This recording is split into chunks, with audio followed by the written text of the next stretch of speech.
Big boss season 8లో అనేక టాస్కులు ఇస్తూనే ఉన్నారు. ఇక ఇందులో భాగంగా లైవ్‌లో అయితే ఒక టాస్క్ ఇవ్వడం జరిగింది. బిగ్ బాస్ హౌస్‌లో 2 క్లాన్లుగా కొనసాగుతుంది. మొదటి క్లాన్ అయితే శక్తి టీమ్ నిఖిల్ చీఫ్. రెండో క్లాన్ అయితే కాంతారా టీమ్ సీతా చీఫ్. ఇక అసలు విషయానికి వస్తే మొదటి క్లాన్‌లో అయితే పృథ్వీ, యశ్విని, మణికంఠ ఉన్నారు. సీత క్లాన్‌లో అయితే విష్ణుప్రియ, నోబెల్, ప్రేరణ, ఆదిత్య, నైనిక ఉన్నారు. అయితే ఇప్పుడు బిగ్ బాస్ హౌస్‌లో బిగ్ బాస్ అయితే రకరకాల టాస్క్‌లతో హౌస్‌లో ఉన్న కంటెస్టెంట్స్ అందరినీ ఒక ఆట ఆడిస్తున్నాడనే చెప్పాలి.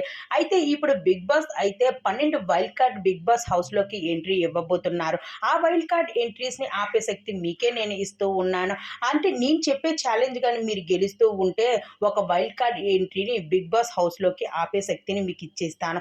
అలానే గెలవకపోయినా ఒక వైల్డ్ కార్డ్‌ని బిగ్ బాస్ హౌస్‌లోకి ఎంట్రీ చేస్తాను. కాబట్టి మీరే గెలిచేటట్టు చేసుకోండి అంటూ బిగ్ బాస్ చెప్పడంతో హౌస్‌లో ఉన్న కంటెస్టెంట్స్ అందరూ కూడా ఈ ఛాలెంజెస్‌ని గెలవడానికి చాలా ఆతృతగా ఎదురు చూస్తూ ఉన్నారు. అయితే బిగ్ బాస్ ఇప్పుడు మరో టాస్క్ ఇవ్వడం జరిగింది. ఆ టాస్క్‌లో అయితే నిఖిల్, పృథ్వీ అయితే పోటాపోటీగా పోటీ చేస్తూ ఉన్నారు. ఇందులో అయితే నిఖిల్ గెలిచినట్టు మనకు కనిపిస్తూ ఉంది.